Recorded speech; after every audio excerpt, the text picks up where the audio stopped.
examine its roots, to define the kind of intelligence that leads to it, and to understand how it can be manufactured and maintained. Let us call this sensation mastery, the feeling that we have a greater command of reality, other people, and ourselves.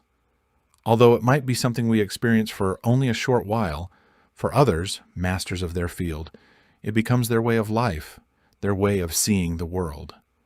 Such masters include Leonardo da Vinci, Napoleon Bonaparte, Charles Darwin, Thomas Edison, and Martha Graham, among many others. And at the root of this power is a simple process that leads to mastery, one that is accessible to all of us. The process can be illustrated in the following manner.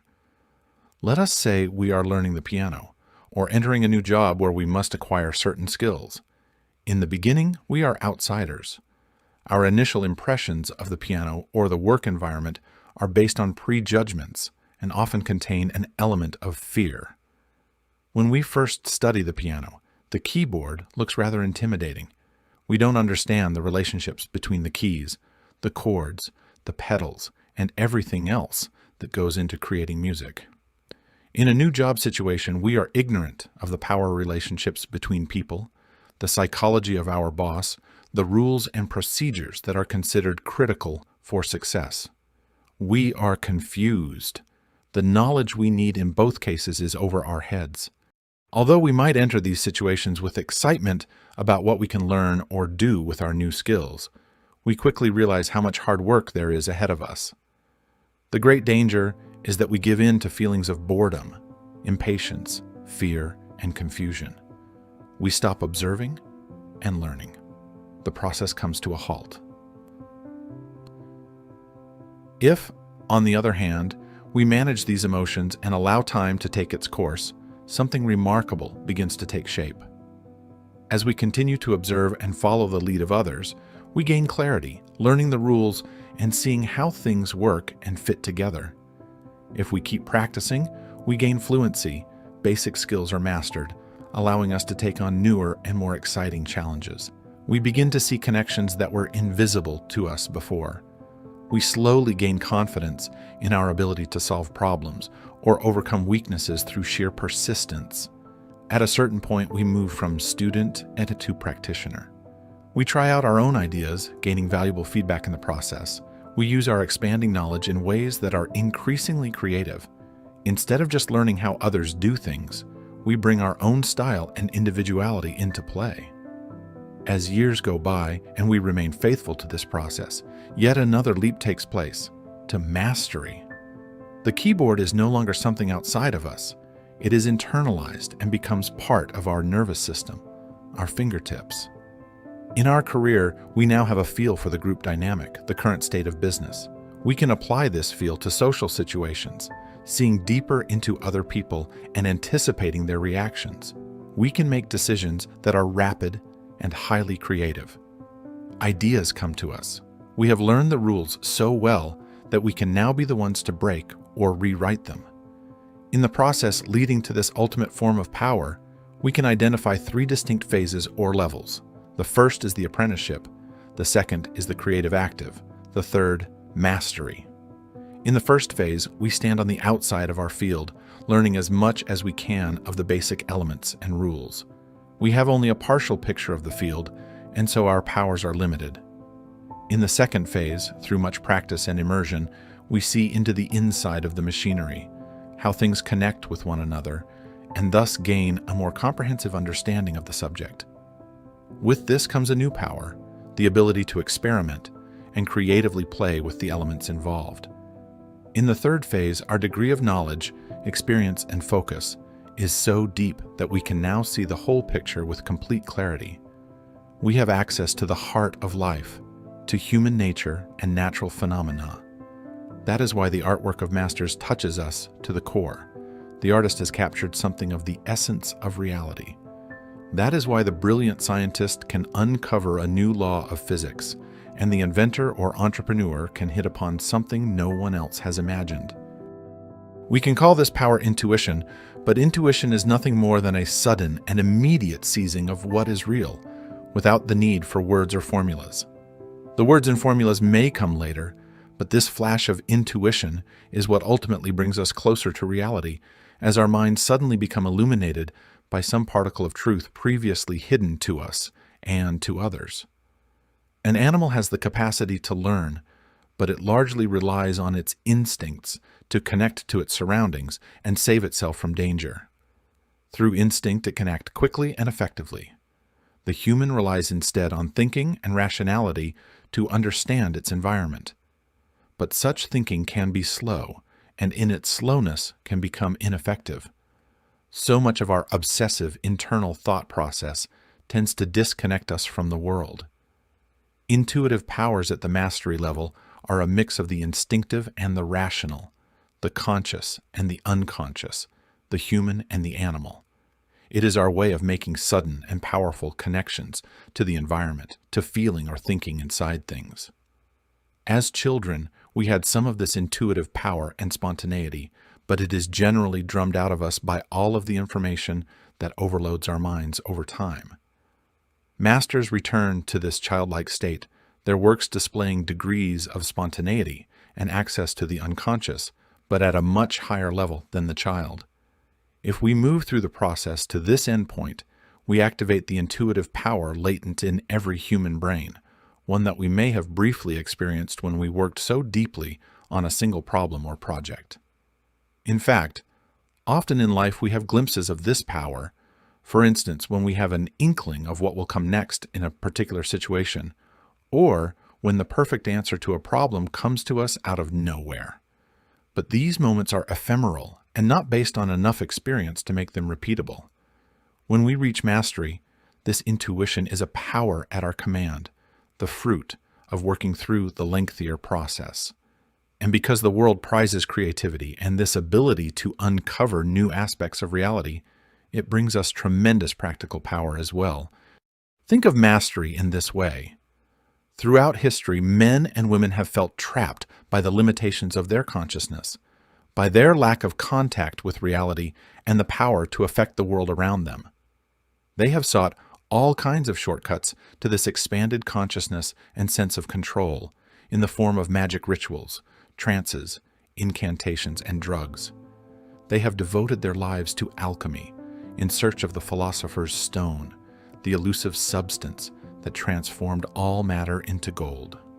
This hunger for the magical shortcut has survived to our day in the form of simple formulas for success, ancient secrets finally revealed in which a mere change of attitude will attract the right energy.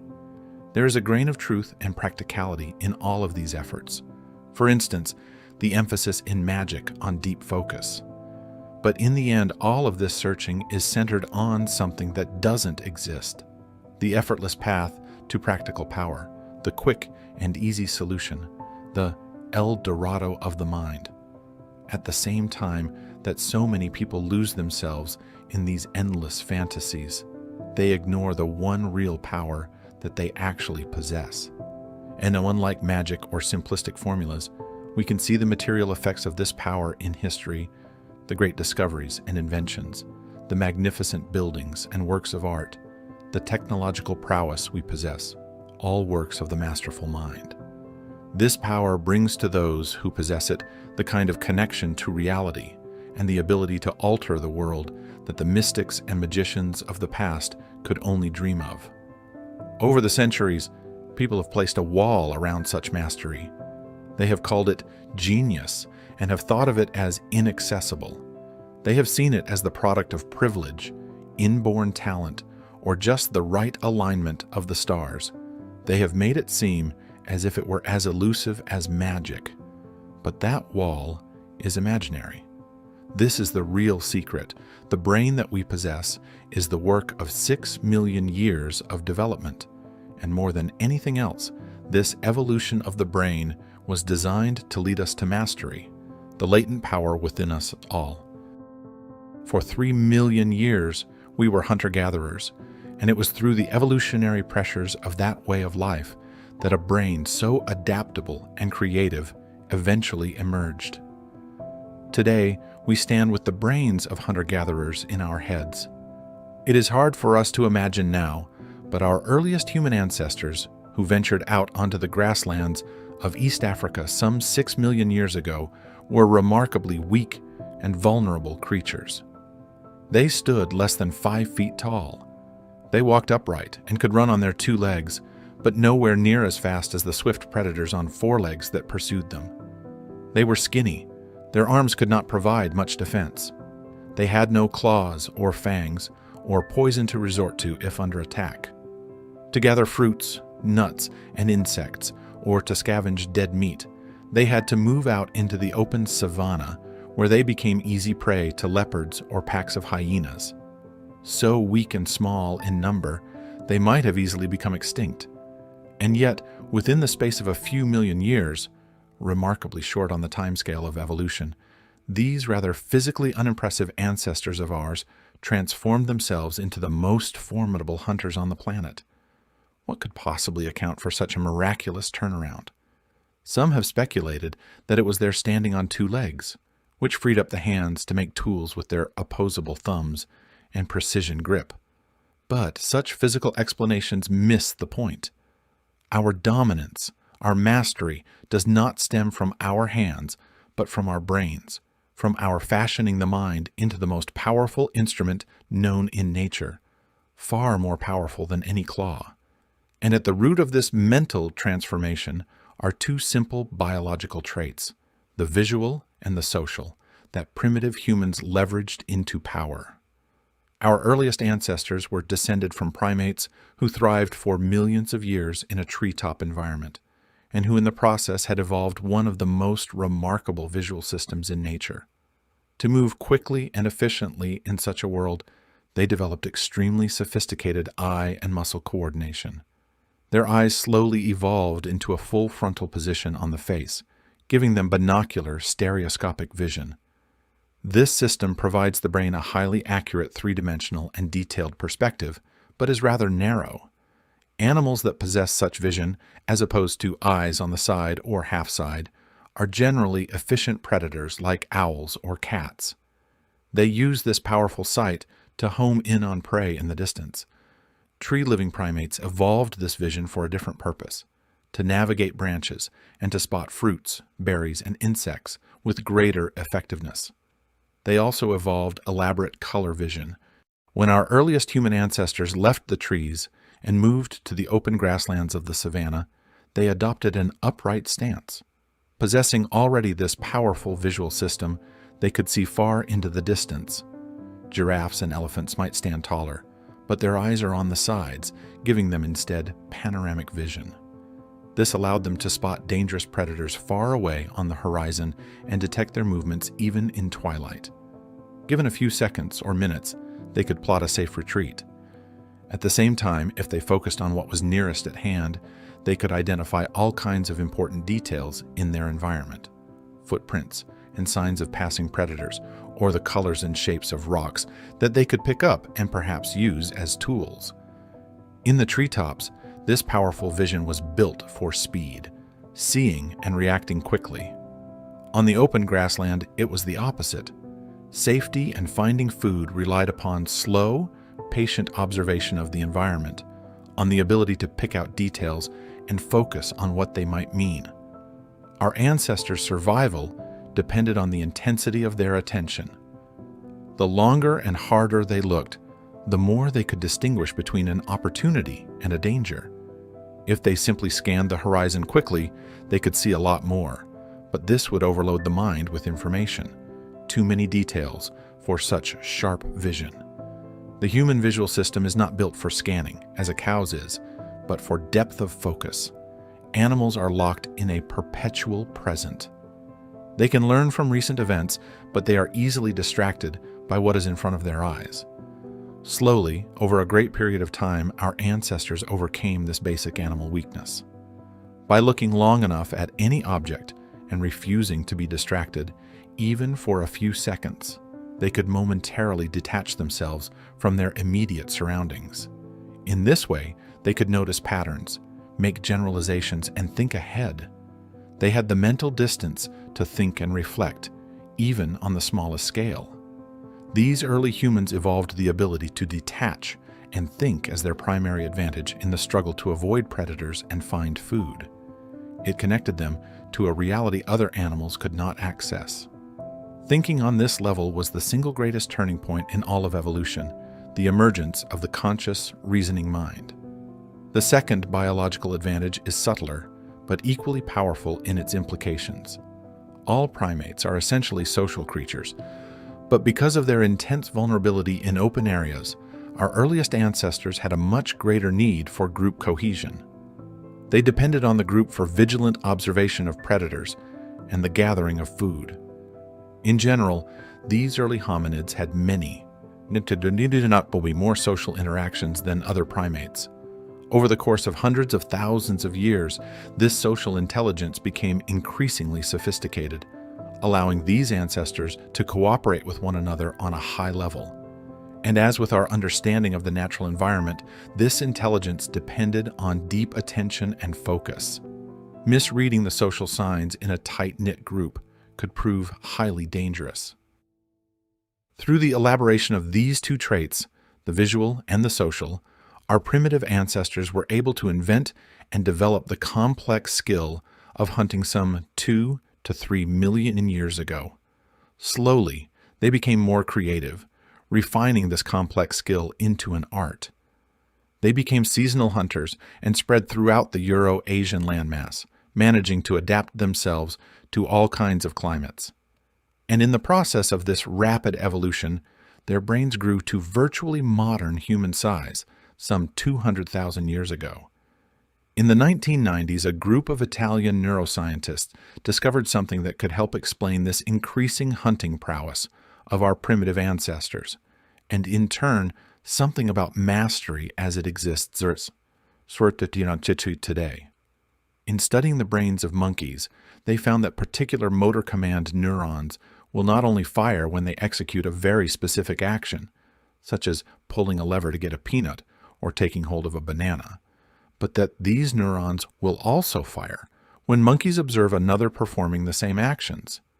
These were soon dubbed mirror neurons. This neuronal firing meant that these primates would experience a similar sensation in both doing and observing the same deed, allowing them to put themselves in the place of another and perceive its movements as if they were doing them. It would account for the ability of many primates to imitate others, and for the pronounced abilities of chimpanzees to anticipate the plans and actions of a rival. Such neurons, it is speculated, evolved because of the social nature of primate life. Recent experiments have demonstrated the existence of such neurons in humans, but on a much higher level of sophistication. A monkey or primate can see an action from the point of view of the performer and imagine its intentions, but we can take this further. Without any visual cues or any action on the part of others, we can place ourselves inside their minds and imagine what they might be thinking. For our ancestors, the elaboration of mirror neurons would allow them to read each other's desires from the subtlest of signs and thus elevate their social skills. It would also serve as a critical component in tool making. One could learn to fashion a tool by imitating the actions of an expert. But perhaps most important of all, it would give them the ability to think inside everything around them. After years of studying particular animals, they could identify with and think like them, anticipating behavioral patterns and heightening their ability to track and kill prey. This thinking inside could be applied to the inorganic as well. In fashioning a stone tool, expert toolmakers would feel as one with their instruments. The stone or wood they cut with became an extension of their hand. They could feel it as if it were their own flesh, permitting much greater control of the tools themselves, both in making and in using them. This power of the mind could be unleashed only after years of experience. Having mastered a particular skill, tracking prey, fashioning a tool, it was now automatic. And so, while practicing the skill, the mind no longer had to focus on the specific actions involved, but instead could concentrate on something higher, what the prey might be thinking, how the tool could be felt as part of the hand. This thinking inside would be a pre-verbal version of third-level intelligence, the primitive equivalent of Leonardo da Vinci's intuitive feel for anatomy and landscape, or Michael Faraday's for electromagnetism. Mastery at this level meant our ancestors could make decisions rapidly and effectively, having gained a complete understanding of their environment and their prey. If this power had not evolved, the minds of our ancestors would have become easily overwhelmed by the mass of information they had to process for a successful hunt. They had developed this intuitive power hundreds of thousands of years before the invention of language. And that is why when we experience this intelligence, it seems like something pre-verbal, a power that transcends our ability to put it into words. Understand, this long stretch of time played a critical, elemental role in our mental development. It fundamentally altered our relationship to time. For animals, time is their great enemy. If they are potential prey, wandering too long in a space can spell instant death. If they are predators, waiting too long will only mean the escape of their prey. Time for them also represents physical decay. To a remarkable extent, our hunting ancestors reversed this process. The longer they spent observing something, the deeper their understanding and connection to reality. With experience, their hunting skills would progress. With continued practice, their ability to make effective tools would improve. The body could decay, but the mind would continue to learn and adapt. Using time for such effect is the essential ingredient of mastery. In fact, we can say that this revolutionary relationship to time fundamentally altered the human mind itself and gave it a particular quality or grain. When we take our time and focus in depth, when we trust that going through a process of months or years will bring us mastery, we work with the grain of this marvelous instrument that developed over so many millions of years. We infallibly move to higher and higher levels of intelligence. We see more deeply and realistically. We practice and make things with skill. We learn to think for ourselves. We become capable of handling complex situations without being overwhelmed. In following this path, we become Homo Magister, man or woman the master. To the extent that we believe we can skip steps, avoid the process, magically gain power through political connections or easy formulas, or depend on our natural talents, we move against this grain and reverse our natural powers. We become slaves to time. As it passes, we grow weaker, less capable, trapped in some dead-end career. We become captive to the opinions and fears of others. Rather than the mind connecting us to reality, we become disconnected and locked in a narrow chamber of thought. The human that depended on focused attention for its survival now becomes the distracted scanning animal, unable to think in depth, yet unable to depend on instincts. It is the height of stupidity to believe that in the course of your short life, your few decades of consciousness, you can somehow rewire the configurations of your brain through technology and wishful thinking, overcoming the effect of 6 million years of development. To go against the grain might bring temporary distraction, but time will mercilessly expose your weakness and impatience.